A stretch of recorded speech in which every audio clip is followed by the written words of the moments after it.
Hello everyone, welcome to Entry English. You are listening to Arjun Hari and today I am here with a story. Actually not a story, this is what happened in my life. ഒരു ദിവസം like I was having my vacation like after my graduation in English. അപ്പോൾ ആ സമയത്താണ് അമ്മ വന്നിട്ട് she just asked me for a help. Like she asked me to fix the ATM card. Like it had some problem. എന്തോ problem ഉണ്ടായിട്ട് issue ഉണ്ടായിട്ട് എന്ത് ചെയ്യുന്നില്ല, കാർഡ് വർക്ക് ചെയ്യുന്നില്ല. ആൻഡ് അന്ന് ഫിക്സ് ചെയ്യാൻ പറഞ്ഞു. And I try to fix it but I couldn't. അപ്പോൾ ഞാൻ എന്ത് ചെയ്തു, next step is to call a customer care executive. അപ്പോൾ അങ്ങനെ വിളിക്കുന്ന സമയത്ത് ദർ വാസ് 3 ഓപ്ഷൻസ്. ലൈക്ക് 1 അമർത്തുക ഇംഗ്ലീഷിന്, 2 അമർത്തുക ഹിന്ദിക്ക്, 3 അമർത്തുക മലയാളം എന്നൊക്കെ പറഞ്ഞു. അപ്പോൾ Malayalam like I was fluent in Malayalam. But the thing is മലയാളത്തിലുള്ള ഓപ്ഷൻ ഞെക്കിയപ്പോൾ അതിലുള്ള ആളെ കണക്ട് ചെയ്യാൻ കുറേ സമയം എടുക്കുന്നുണ്ട്. ഞാൻ ആ നമ്പർ എടുത്ത് വീണ്ടും വിളിച്ചു. And the 2 options were like ഒന്നെങ്കിൽ ഇംഗ്ലീഷ് സംസാരിക്കാം അല്ലെങ്കിൽ ഹിന്ദി സംസാരിക്കാം. I was not fluent in like Hindi, പക്ഷേ ഇംഗ്ലീഷ് ഞാൻ ഗ്രാജുവേഷനൊക്കെ കഴിഞ്ഞതാണല്ലോ. മാത്രമല്ല എനിക്ക് ഇംഗ്ലീഷ് കേട്ടാൽ മനസ്സിലാവും, എഴുതാനും പറ്റും. ഞാൻ ഒരുപാട് ഇംഗ്ലീഷ് ബുക്സും വായിക്കുന്നുണ്ട്. So I was very confident, I mean over confident ആയിരുന്നു. അപ്പോൾ ആ സമയത്ത് ഓവർ കോൺഫിഡൻ്റ് ആയതുകൊണ്ട് തന്നെ ഞാൻ എന്ത് ചെയ്തു, ഇംഗ്ലീഷ് ചൂസ് ചെയ്തു. ഇംഗ്ലീഷ് ചൂസ് ചെയ്ത സമയത്ത് അവിടുന്ന് ഒരു വളരെ സ്വീറ്റ് ആയിട്ടുള്ളൊരു വോയിസിൽ ഇങ്ങോട്ട് ചോദിക്കുന്നുണ്ട്, how she can help me.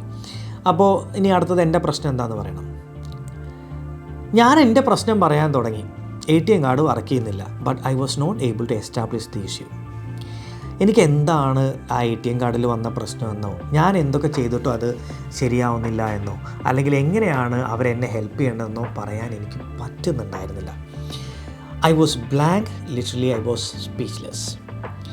അന്നാണ് എനിക്ക് മനസ്സിലായത്, ഇംഗ്ലീഷ് നന്നായിട്ട് വായിച്ചത് കൊണ്ടോ, അല്ലെങ്കിൽ വായിക്കാൻ സാധിക്കുന്നതുകൊണ്ടോ, എഴുതാൻ സാധിക്കുന്നതുകൊണ്ടോ, കേട്ടാൽ മനസ്സിലാവുന്നതുകൊണ്ടോ you won't be able to speak English fluently or any other language. ഇതാണ് പ്രശ്നം. നമ്മളൊക്കെ ഇംഗ്ലീഷ് പഠിക്കുമ്പോൾ ചെയ്യുന്ന പ്രശ്നം ഇതാണ്. നമുക്ക് എഴുതാൻ പഠിക്കും, നമ്മൾ വായിക്കാൻ പഠിക്കും, നമ്മൾ കേട്ടാൽ മനസ്സിലാവും, പക്ഷേ we won't be able to speak this language. കാരണം we are not trying to speak this language.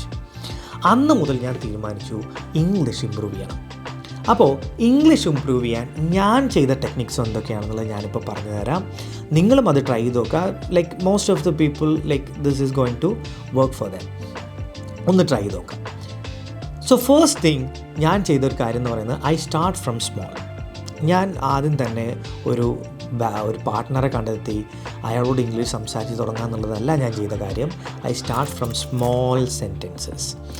ഞാൻ കൂട്ടുകാരോടോ അല്ലെങ്കിൽ ഓൺലൈൻ ഫ്രണ്ട്സിനോടൊക്കെ സംസാരിക്കുന്ന സമയത്ത് when I speak 4 sentences in Malayalam, 4 sentence Malayalam സംസാരിച്ച് കഴിഞ്ഞാൽ 5ാമത്തെ സെൻറ്റൻസ് ഞാൻ ഇംഗ്ലീഷിലാക്കും. ഫോർ എക്സാമ്പിൾ, ഞാനിപ്പോൾ ഇങ്ങനെയൊക്കെ പറയാമെന്ന് വിചാരിക്കും, ഇന്നലെ ഒരുപാട് തിരക്കായിരുന്നടാ, എനിക്ക് നിന്നെ വിളിക്കാൻ പറ്റിയില്ല, I was so busy yesterday. ഇങ്ങനെ 1-2 സെൻറ്റൻസ് മലയാളത്തിൽ പറയാം, അല്ലെങ്കിൽ 4-5 സെൻറ്റൻസ് മലയാളത്തിൽ പറയാം. ഏറ്റവും അവസാനത്തെ സെൻറ്റൻസോ ഏറ്റവും ആദ്യത്തെ സെൻറ്റൻസോ അല്ലെങ്കിൽ ഞാൻ പറയുന്നതിൽ എവിടെയെങ്കിലും ഒരു സെൻറ്റൻസ് ഞാൻ എന്ത് ചെയ്യാൻ തുടങ്ങി, ഇംഗ്ലീഷിലേക്ക് മാറ്റാൻ തുടങ്ങി.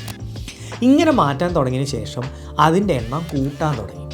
ഫോർ എക്സാമ്പിൾ 5 സെൻറ്റൻസ് പറയുന്നുണ്ടെങ്കിൽ ആദ്യം 4 എണ്ണം മലയാളത്തിലും 1 ഇംഗ്ലീഷിലും ആയിരുന്നു എന്നുണ്ടെങ്കിൽ പിന്നീട് അങ്ങോട്ട് 3 എണ്ണം മലയാളത്തിലും 2 എണ്ണം ഇംഗ്ലീഷിലാവാൻ തുടങ്ങി.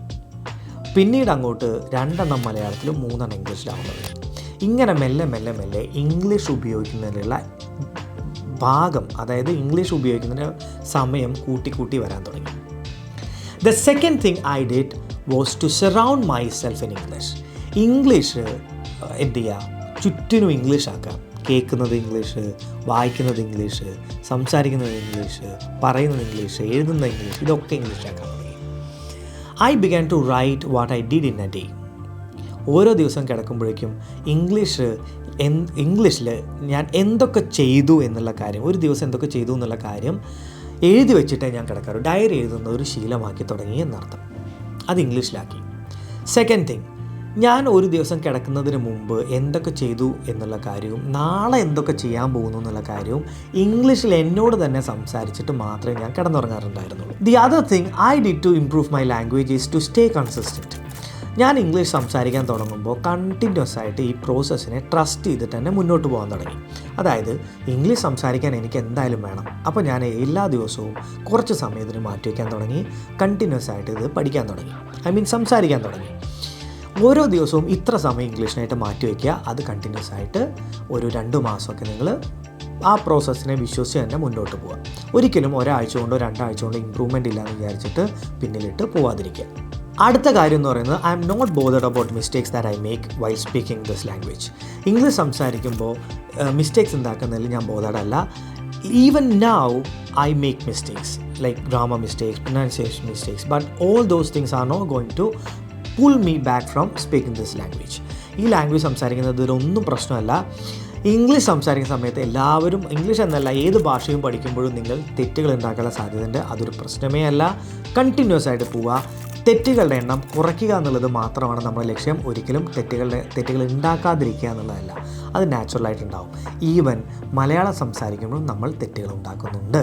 The next technique is shadowing technique. Shadowing technique ചെയ്യാൻ തുടങ്ങിയതിന് ശേഷം എൻ്റെ ഇമ്പ്രൂവ്മെൻറ്റ് വളരെ പെട്ടെന്നായിരുന്നു. 2-3 ആഴ്ച കൊണ്ടൊക്കെ എനിക്ക് ഇമ്പ്രൂവ്മെൻറ്റ് വളരെയധികം പെട്ടെന്ന് തന്നെ കാണാൻ തുടങ്ങി. ഷാഡോയിങ് ടെക്നിക്ക് എൻ്റെ ഫ്ലുവൻസി ഇമ്പ്രൂവ് ചെയ്യാനും എൻ്റെ പ്രൊനൗൺസിയേഷൻ ഇമ്പ്രൂവ് ചെയ്യാനൊക്കെ ഒരുപാട് ഹെൽപ്പ് ചെയ്തിട്ടുണ്ട്. So you also have to do shadowing technique. അപ്പോൾ ഇത്രയാണ് ഇംഗ്ലീഷ് ഇമ്പ്രൂവ് ചെയ്യാൻ എന്നെ ഹെൽപ്പ് ചെയ്ത കാര്യങ്ങൾ. ഇതേ കാര്യങ്ങൾ നിങ്ങളും ചെയ്യുകയാണെന്നുണ്ടെങ്കിൽ നിങ്ങളുടെ ഇംഗ്ലീഷും എന്ത് ചെയ്യും, ഇമ്പ്രൂവ് ചെയ്യാൻ വളരെ പെട്ടെന്ന് നിങ്ങൾക്ക് സാധിക്കും. ഒരു കാര്യം പ്രത്യേകം ശ്രദ്ധിക്കുക, ഇതൊരു സ്ലോ പ്രോസസ്സാണ്.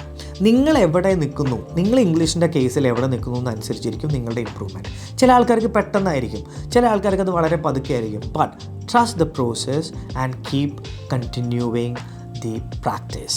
ഇത്രയാണ് നമുക്ക് ചെയ്യാനുള്ളത്. ഈ പ്രാക്ടീസ് ചെയ്യുമ്പോൾ ഇത്രയും കാര്യങ്ങൾ ചെയ്താൽ തന്നെ 2-3 ആഴ്ച ആകുമ്പോഴേക്കും നിങ്ങളുടെ ഇമ്പ്രൂവ്മെൻറ്റ് നിങ്ങൾക്ക് തന്നെ കാണാൻ സാധിക്കും. So stay consistent, practice daily and you can improve your language very easily.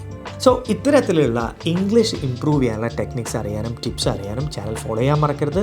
Video like ചെയ്യാൻ ഒരിക്കലും മറക്കരുത്.